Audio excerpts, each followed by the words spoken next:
Take a look at this. Take a look at this. Remember when I said this? Take a look at this. So I'm guaranteeing you, and based on what they're saying, it seems to be the same justification that Peter David gave for his resignation. So guess what? I think he can find an ally in these people. So he has the North link up. He now has the North link up. Now I had warned you guys. You can't say I didn't warn you. I told you guys, do not disregard a potential Peter Davis party. The NDC and the NNP should have a backup plan. Because if you guys don't, guess what? Peter David is coming for your food. So it's quite obvious that what I said has resonated with Prime Minister Dickon Mitchell. And he's taking no chances.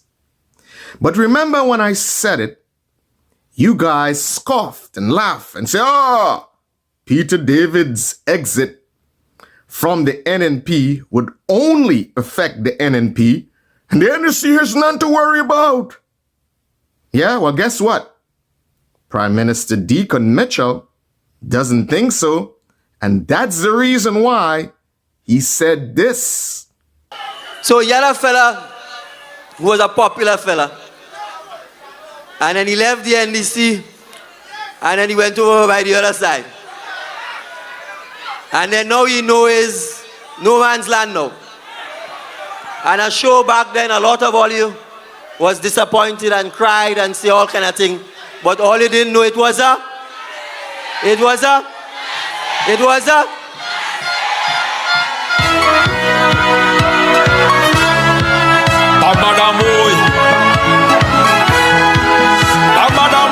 Lord. See my ex with a new man. I went away. For the people from the tongue of St. George. So there you have it. It seems to me that the NDC is taking heed and is very concerned or worried about Peter David's party. And I'll tell you why. Because Peter David's appeal is to the same demographic. So more so, the NDC have a lot more to worry about than the NNP. It's very unlikely, because of the spat that ended with Peter David's exit from the NNP, it is very unlikely that NNP voters will go to his side. So more than likely, the people who are disgruntled in the NDC party would find a home ideologically and otherwise in a Peter David's party. So NDC, now you guys may have seen what I was saying. And the Prime Minister and the leader of your party confirms exactly what I was saying. So all of you, some of you, little bottom of the barrel dwellers, who was a little disrespectful and a little out of line. And don't get me wrong, this is not a blanket statement, because I would say 90% of the people were pretty cordial and stuck to the facts and the issues and discussed those, especially the people who make comments. You were a little out of line, so now you understand. For some of you say, what? Oh, this guy is uneducated. This guy's, he's a dunce. And as the Prime Minister rightfully said, a lot of the things you guys say, you wouldn't say it in person when you're confronted with facts. I mean, you could hide behind, some moniker or something like that, on the internet. But if you're confronted with facts, you probably would not be able to articulate some of the things that you're saying behind a keyboard. And a lot of you guys probably were in Pampers when we were blazing the trails in Grenada. And when you think about it, you should be a little grateful. Because a lot of what you're enjoying right now was built on our backs. There was a time, as a matter of fact, we grew up in a time when there was quote unquote structural adjustment, meaning that you couldn't even get a scholarship by the government. I'll tell you an experience of mine, personal experience. When we were in what you call, I think you guys call it T.M. Marshall College, though. We used to call it National College back in the days, over 30-something years ago. But anyway, when we were there, a lady connected to the Ministry of Education, I think it was Mistress Kings Douglas or something like that, came into an assembly and said to us, don't worry about applying for a scholarship or anything through the government. The government does not have any money. Okay? So this is what we had to deal with in our time. Okay? And with all of that we had to deal with, we still blaze a trail. As I told some of you guys, if you really want to know, I went back to teach in the high school in Grenada that I went to. So much for being dunce. Again, if you really want to know, I worked in one of the biggest banks at the time in Grenada. So just maybe, I might be a little smarter than you guys think. Many people had to go out into the coal, as we would say, and break their balls and try to work 2-3 jobs and do whatever they got to do for themselves to try to elevate themselves. But you people, some of you are a bunch of spoiled brats. Some of you, things have been handed to you. And that is why when you get into government, sometimes you are so reckless with the people's money because you do not understand and appreciate the value of hard work and fiscal responsibility. Yeah.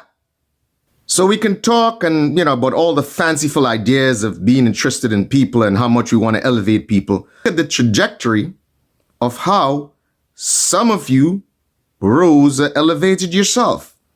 A lot of it was done by opportunistic means, by coming into a party or coming into situations where people have broken their backs to build these institutions, and you come in and you inherit their hard work.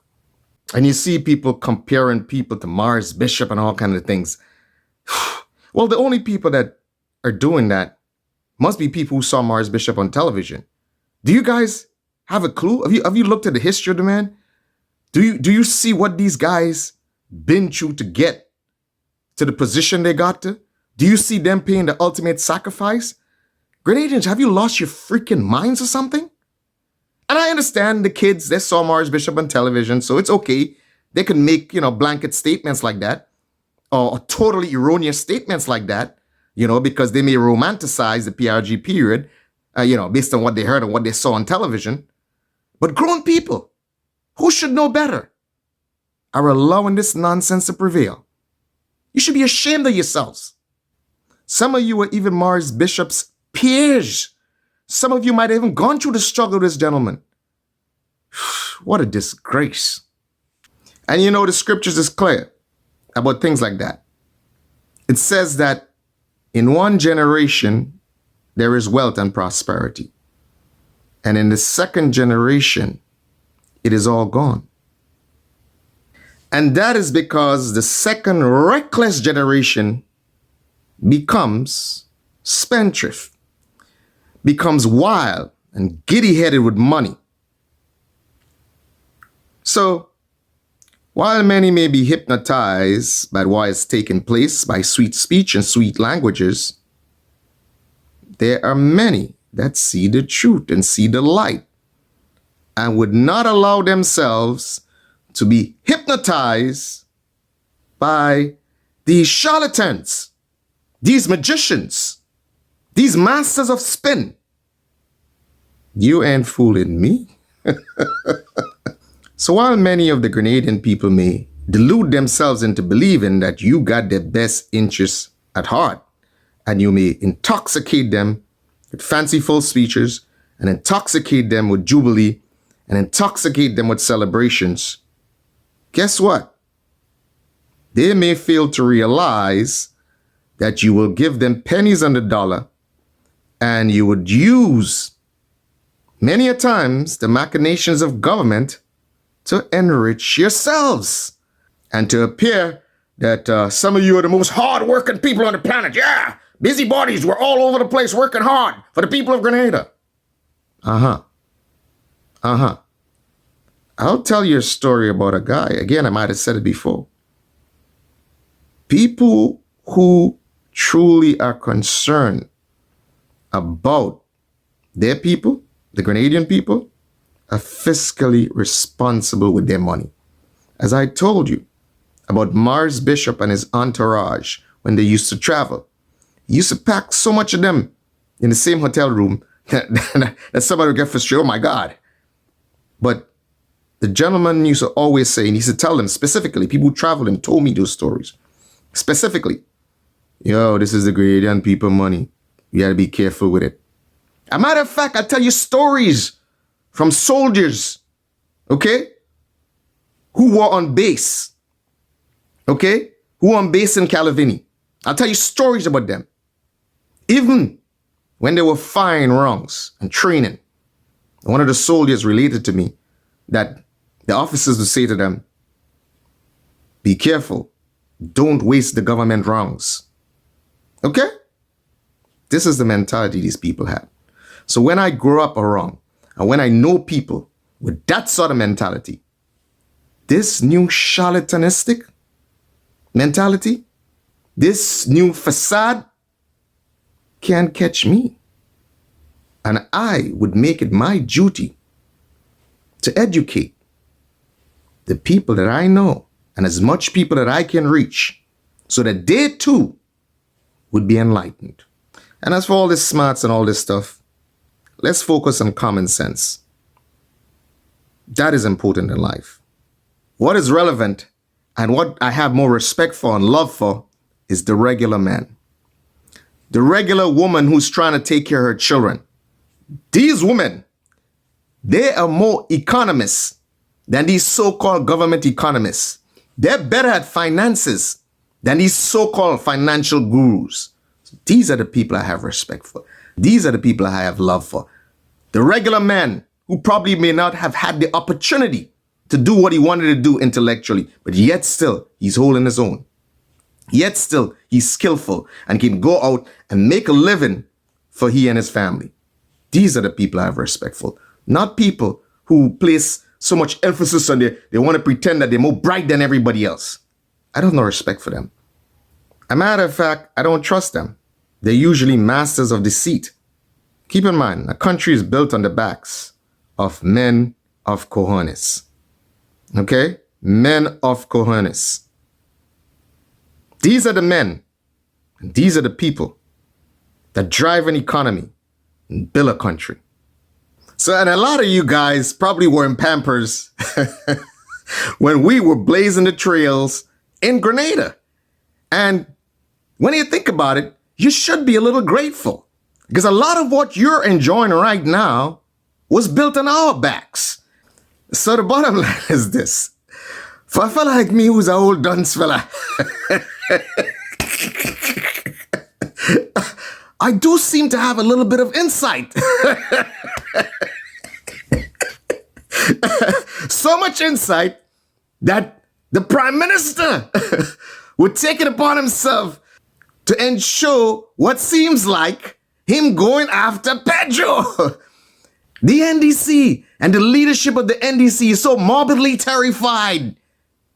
They're shaking in their boots of Peter David. As much as they try to say, oh, we have nothing to worry about. Oh, Peter David, Peter David. But no, after being first called out, the onus is on Peter David to respond. If he doesn't, there will be a lowering of his political credibility. So he has more for reason. This is more for motivation now to prove to them what he can do, okay, by creating his own party and showing the impact he can have in the upcoming elections. That, in some respect, quote unquote, will be his sweet revenge. To show that he can do it all by himself And he doesn't have to do it within the womb, within the context of another party. Here's your opportunity, Mr. MP Peter David. There's a chance for you to grasp this and show them what you are made of. Remember, comrade, pretty much the NDC has been hijacked in some respects by people who have old associations with the PRG government. So, my dear comrade, you know, and I know, there might be a few of them that might be disgruntled within the NDC. And these are people, I'm sure, would find a willing home in a Peter David's party. Keep in mind, you guys have the relatability already. Ideologically, many of you have the same doctrine. So I think it would be easy to communicate a center-left doctrine to many of them. It should be a cakewalk.